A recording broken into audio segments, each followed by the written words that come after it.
काय गोवा फिरून झालेला दिसतो आणि बाकीच्यांना फिरायचं आहे म्हणून गेलेले दिसतात।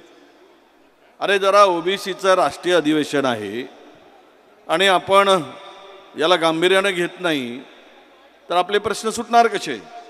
एक शायर कहते सुना है कि आज समंदर को बड़ा गुमान आया है, सुना है कि आज समंदर को बड़ा गुमान आया है, अरे उधर ही ले चलो कश्ती जहाँ तूफान आया है, यहाँ वो तूफान को आप समंदर के तूफान को आप देखना चाहिए। ये आपली तयारी असली पाहिजे।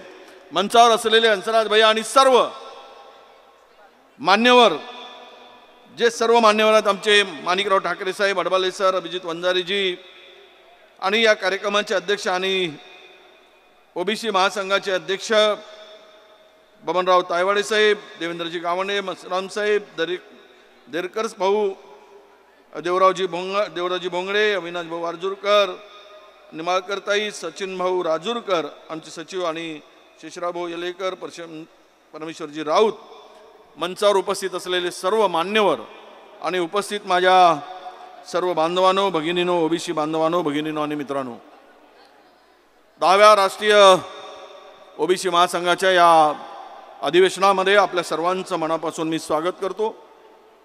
ओबीसीचा एक कार्यकर्ता म्हणून जर मला राज्यकर्त्यांच्याकडे पूर्वी भाषणासाठी संधी मिळाली असती तर काही मानता आलं असतं। 58 GR निघाले, पुन्हा 500 GR जवळपास काढावे लागतील तर हा ओबीसी मुख्य प्रवाहात येईल, नाहीतर त्या ओबीसीचं काही खरं नाही।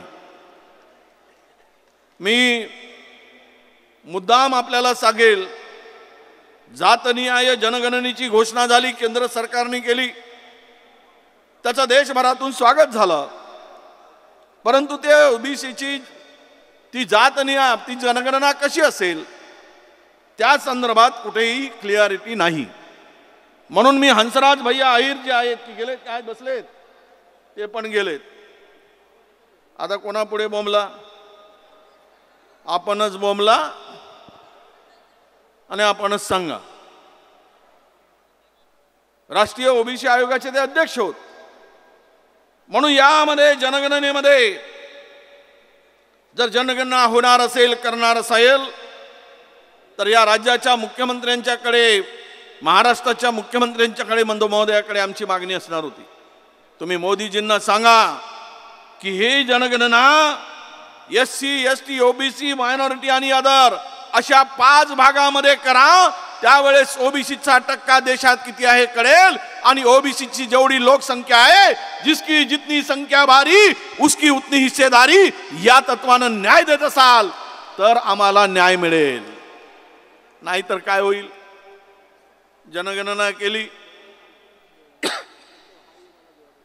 आणि जनगणना करून त्याच्या संदर्भातली जे काही क्लॅरिटी आहे,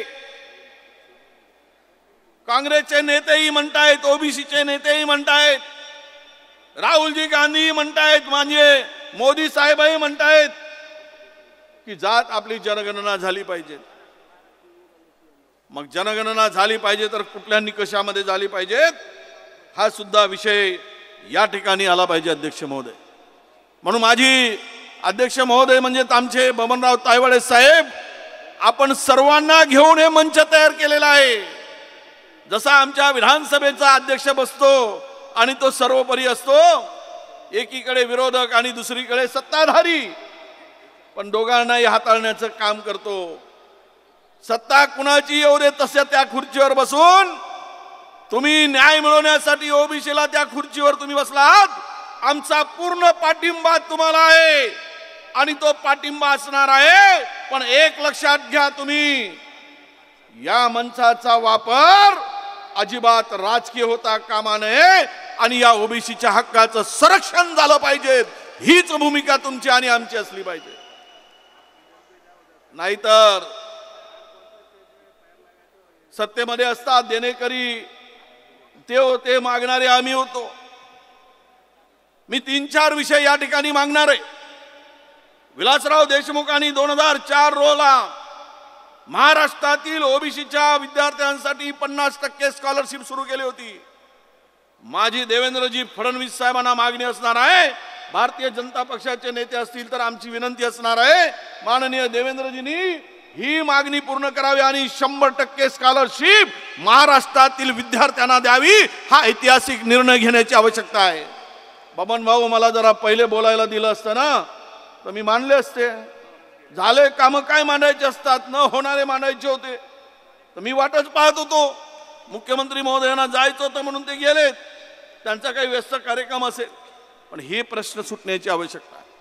देशभरामध्ये सुद्धा सरसकट ओबीसी आयोगाचे अध्यक्ष आमचे हंसराजजी आहेत की देशामध्ये एक निर्णय घ्या आणि तो निर्णय त्यामध्ये काय अमेंडमेंट असेल तर ती करा, घटना दुरुस्ती करा. ही काही कॅप ठेवली आहे 50% मर्यादेची, ती ओलांडा आणि जेवढी जेवढी ओबीसीची संख्या असेल तेवढा 100% आरक्षण द्या. 27%ची गरज नाही तर 62% असतील तर 62%, 65% असतील तर 65% आरक्षण मिळालं पाहिजे, तर न्याय मिळेल. नाहीतर आम्ही 60% न देताय 27, त्याचे शकल पाडून ठेवलेत, आमच्यामध्येच भांडणं लावून ठेवलेत आणि आपसामध्ये ते मतभेद होण्याचं काम होत आहे.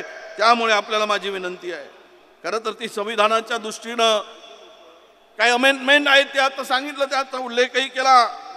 242D6, 243D6 यामध्ये घटना दुरुस्तीवरून संपूर्ण देशातील ओबीसी संवर्गाला आपल्याला वाकाय देता येईल, त्याचाही विचार या ठिकाणी केला गेला पाहिजे. आपण सर्व ओबीसी आहोत, बहुजन आहोत, या देशाचे खऱ्या अर्थानं आपण सर्व मालक आहोत. पण आज आमचे देवेंद्रजी म्हटल्याप्रमाणे, देवेंद्रजी गावंडे म्हटल्याप्रमाणे आमची शक्ती एकवटत नाही, आम्ही आमची ताकद दाखवत नाही, आम्ही विखुरलेले आहोत, त्याचा फायदा सर्वजण घेत आहेत. अरे आमच्यामध्ये गेली अनेक वर्ष 2005 पासून किंवा 25-30 वर्षापासून जर बबनरावजी तायवाडे ओबीसीची मुवमेंट चालवत असतील, आमचं त्याचं समर्थन आहे. मग का होऊ शकत नाही? ओबीसीच्या भरोशावर आमचा बुलंद आवाज म्हणून जर आम्ही बबनराव तायवाडेंना लोकसभेमध्ये ओबीसीच्या बॅनरवर का पाठवत नाही, ही शक्ती दाखवण्याची ताकद तुमच्यामध्ये का नाही, याचाही विचार आपण केला पाहिजे. आम्ही आपसात भांडतो, आम्हाला भांडवलं जातं. आता काय होत आहे, मराठवाड्यामध्ये काही गोष्टी झाल्या, आंदोलनं झाली, त्याचा उल्लेख जाता जाता ओझरता माननीय मुख्यमंत्री महोदयांनी केला. आणि त्या ठिकाणी आज अवस्था अशी आहे की आज ओरिजिनल ओबीसी या स्थानिक स्वराज्य संस्थांच्या निवडणुकीतून बाजूला फेकला जाणार. मराठवाड्यात होईल, पश्चिम महाराष्ट्रामध्ये होईल. जो ओरिजिनल ओबीसी आहे त्याचं प्रचंड नुकसान त्या ठिकाणी होणार आहे. त्यावर कुणाचीच काही भूमिका नाही दिसत आम्हाला, कोणी स्पष्ट बोलायला तयार नाही. जर तिथे तो 18 पगड जातीचा माणूस, त्याच्या हक्काचं संरक्षण जर आपण करण्यात कमजोर पडलो तर छत्रपती शिवाजी महाराजांचा 18 पगड जातीना घेऊन स्वराज्य निर्माण करणाऱ्या बहुजन राजाचं नाव घेण्यासाठी आम्ही समर्थ आहोत का, हा खरा प्रश्न आहे. आणि तिथे जर एक चळवळ उभी होत असेल, मला माहित आहे, मी ओबीसी मंत्री असताना थंड झालेला आवाज होता, थोडासा दबलेला आवाज होता. जालन्यामध्ये सभा झाली आणि ओबीसीचा बुलंद आवाज पुन्हा एकदा ताकदीनं उभं करण्याचं काम कोणी केलं असेल तर ते आम्ही केलंय, हे गर्वानं आम्हाला सांगता येईल. आणि तिथून पुन्हा हा एल्गार सुरू झाला. त्यानंतर सरकार झुकली, ओबीसीचं महत्व सगळ्यांना माहीत व्हायला लागली, सर्व पक्षांना कळायला लागलंय. महाराष्ट्रातील व देशभरातील नेत्यांना ओबीसी कळायला लागला आणि ओबीसीवर भाषण सुरू झाले. त्याचे श्रेय अरे 10%, 20%, 25% का असाना, पण त्याची सुरुवात ओबीसी महासंघानं केली, याचाही आम्हाला अभिमान आहे. हे सुद्धा या ठिकाणी गर्वानं सांगता येईल, हे सांगता येईल. परंतु प्रश्न सुटले काय? काल परवा केंद्र सरकारने घोषणा केली, बिल पास केलं महिलांच्या आरक्षणाच्या संदर्भात. आमची मागणी असणार आहे, विधानसभेमध्ये लोकसभेमध्ये जे आरक्षण देत असाल तर ओबीसीच्या आरक्षणाच्या संदर्भात त्या ठिकाणी महिलांचं आरक्षण जर तुम्ही देत असाल तर ओबीसीच्या महिलांसाठी सुद्धा राखीव जागा त्या ठिकाणी असल्या पाहिजेत, तर ओबीसीची भगिनी आमची त्या ठिकाणी आवाज करू शकेल. हा आवाज करावा लागेल, द्यावा लागेल. आणि त्यासाठी हे प्रश्न घेऊन आम्हाला लढावं लागेल. जर विलासराव देशमुख यांनी आता सांगताना मी सांगितलं 2003 किंवा 4 मध्ये हे 100% महिलांना आम्ही आरक्षण देतो त्याचा उल्लेख झाला. 100% मुलींना शिक्षणासाठी स्कॉलरशिप आम्ही देतो. 100% जर मुलींना देत असेल तर ओबीसीच्या मुलानं काय घोडं मारलं?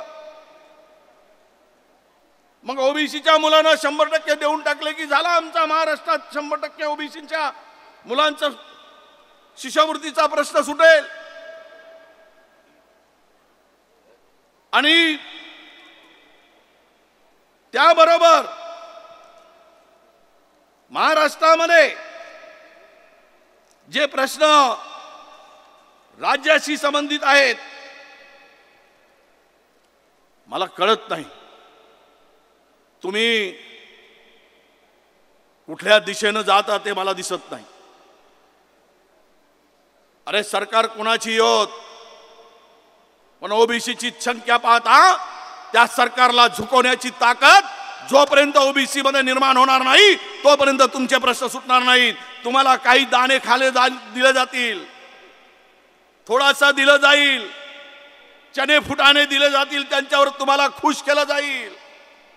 लाडू आपण खातील आणि बुंदा तुम्हाला देतील. बुंदी देतात ना लाडवाचा बुरका, तो तुमच्या पदरात पडेल, तुमच्या हातावर ठेवला जाईल. पण तो लाडवावर तुमचा हक्क आहे.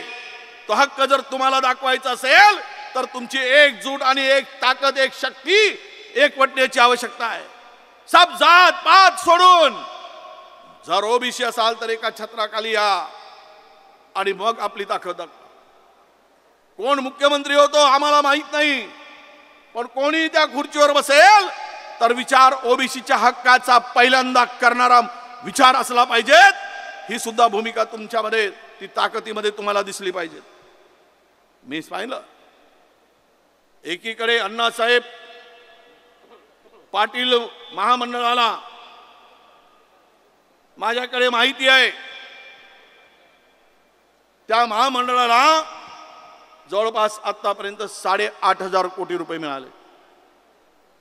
शेषरावजी, राजूरकरजी, 8,500 कोटी रुपये त्या महामंडळाला आतापर्यंत दिले गेलेत. आणि ओबीसीच्या महामंडळाला 500 कोटी मिळाले नाही. 500 कोटी सुद्धा मिळाले नाहीत. म्हणून बबनराव भाऊ, तुम्ही आम्ही मिळून माननीय मुख्यमंत्र्यांच्या अगोदर जर आम्हाला बोलायला दिलं असतं तर माननीय मुख्यमंत्री महोदयांच्या सांगून आम्ही लक्षात आणून दिलं असतं. कारण तिजोरीची चाबी ओबीसीच्या हातात नाहीये.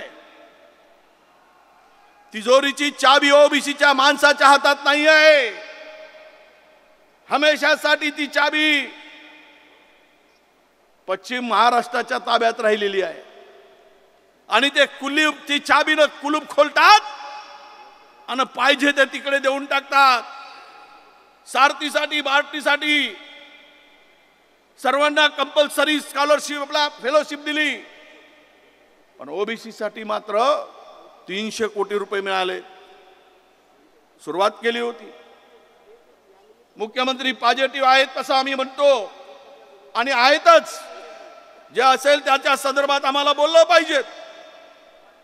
त्यांनी काही जी.आर. काढून चांगले निर्णय घेतलेत, त्यानंतर आम्ही निर्णय घेतले. आम्ही घेतलेल्या निर्णयांची यादी सुद्धा मी मंत्री असताना मोठीच आहे. आम्ही सर्व, मी असेल किंवा इथे मंचावर बसलेले असतील, आम्ही सर्व मिळून ओबीसीच्या हक्कासाठी लढणारे कार्यकर्ते आहोत. त्यासाठी मी आपल्याला नम्र विनंती करतो आहे की आपण सर्व आज गोव्यात आहे, उद्या कर्नाटकामध्ये जाऊ. तुम्ही मोठ्या संख्येने महाराष्ट्रातून आलात, तेलंगणामधूनही सुद्धा मोठ्या संख्येने लोक आलेत. तेलंगणामध्ये मुख्यमंत्री आमचे आहेत, इथेही आमचेच आहेत, मुख्यमंत्री सर्वांचाच असतो। जिथे जिथे मुख्यमंत्री असतील ओबीसी महामंडळाचं एक शिष्टमंडळ तयार करा, त्या मुख्यमंत्र्यापर्यंत जाऊन त्या त्या राज्यातील प्रश्न सोडवण्यासाठी आम्हाला घेऊन चला।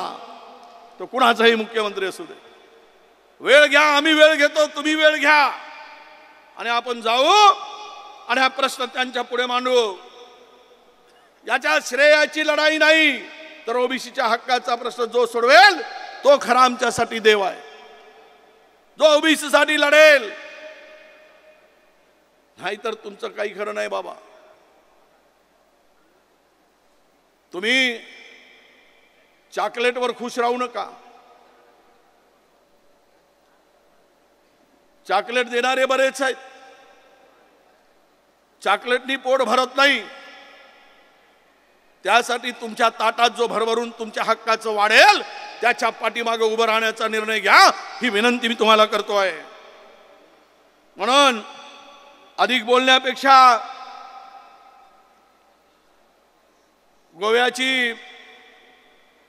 गोव्याच्या या ऐतिहासिक अधिवेशनामध्ये बबन भाऊचं निश्चितपणे अभिनंदन केलं पाहिजे। एक छोटासा रोपटं आज ज्या स्वरूपात मोठं होत आहे, म्हणून बबन भाऊंना आमची विनंती आहे, बबन भाऊ, तायवाळे साहेब, तुम्ही ओबीसीची लढाई लढताय, तुम्ही ओबीसीच्या हक्कासाठी उभा झालात। जिथे जिथे आमची गरज आहे तिथे तिथे आम्ही तुमच्या बरोबर उभे आहोत। तुम्ही आहेत तीच लढाई घेऊन पुढे जा। ओबीसीचा झेंडा आहे, तो झेंडा पिवळ्या रंगाचा झेंडाच हातात ठेवा। जी काही चर्चा होते आहे त्याला पूर्ण विराम द्या। शक्तीनं तुमच्या पाठीमागे उभं राहू, सरकार कुणाचंही हो, झुकवण्याची ताकद आपल्यामध्ये निर्माण करू, ही अपेक्षा व्यक्त करतो। आणि शेवटचं एक शेर सांगतो, बदल जाओ वक्त के साथ, बदल जाओ वक्त के साथ, या फिर वक्त बदलना सीखो।